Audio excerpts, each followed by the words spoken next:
your future, not money. They said Auntie Susie was the kindest landlady in the city. 20 years, no rent increase, no eviction. But every December, one tenant disappeared, and the rent was always fully paid. In a city that never slept, there was a compound everyone forgot. Not because it was hidden, but because the mind learned to slide past it. Like a scar you stop seeing on your own body.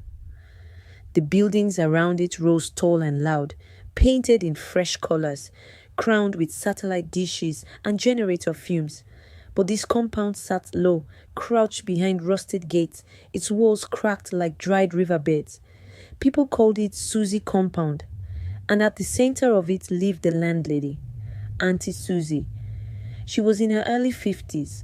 Her eyes were milky, yet somehow always watching, and her voice was soft, too soft for a city that shouted.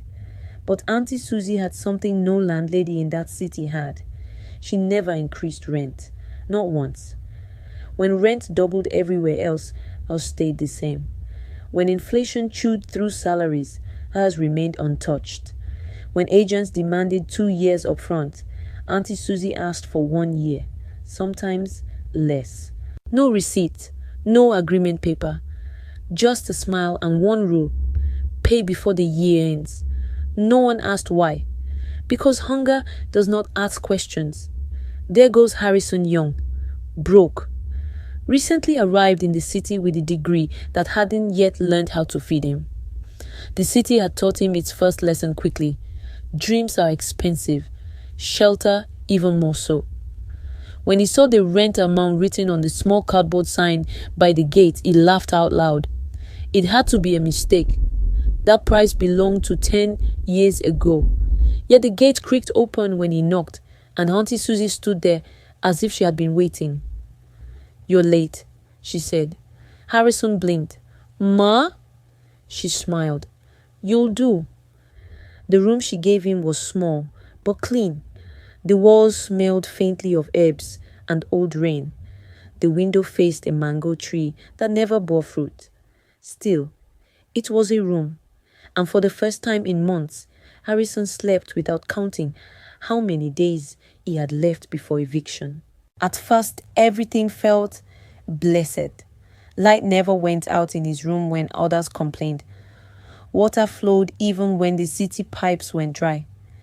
His phone battery lasted strangely long, and Auntie Susie never knocked, never checked, never complained. But the other tenants, they were quiet, too quiet. They greeted without smiling. They avoided eye contact, and no one stayed longer than a year. Harrison noticed something else.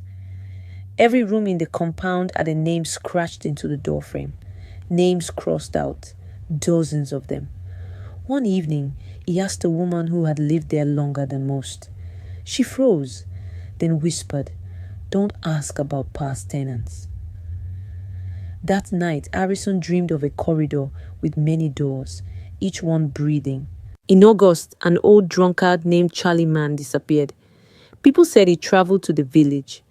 Others said he died. Auntie Susie simply sealed his room.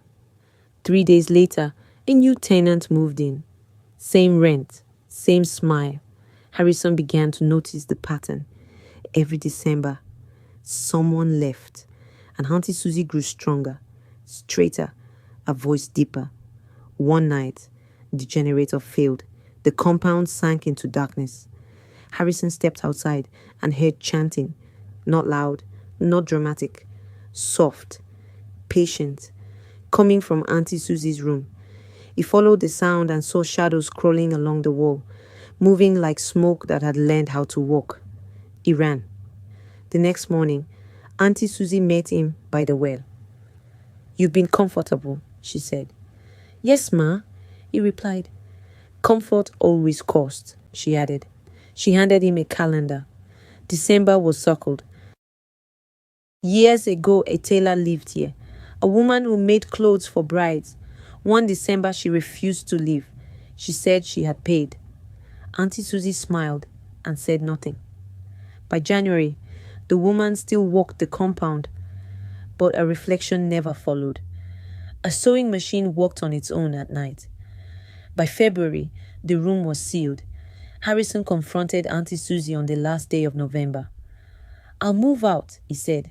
"I don't want cheap rent anymore." Auntie Susie laughed, a dry sound. "Child," she said, "you already paid." "How?" She touched his chest. "You stayed." She explained it then. The compound was old, built on a place where the earth was thin, where spirits listened. Each year, the rent was not money. It was presence, a soul to anchor the land. And Auntie Susie was not the witch. She was the caretaker. By December, the compound changed. Walls breathed. Names scratched themselves deeper. The mango tree dripped black sap. Auntie Susie came for Harrison at midnight. He begged. He offered money. Years of rent. She shook her head. Nothing is free. Harrison survived. But survival is a dangerous word. Auntie Susie took his future instead, his ambition, his hunger for more. He woke up alive, but empty. Years passed. Harrison never left the compound. He became quiet, still, useful. When Auntie Susie finally died, Harrison straightened his back, and the rent never increased. If a place asks nothing from you, check again. The bill always comes later.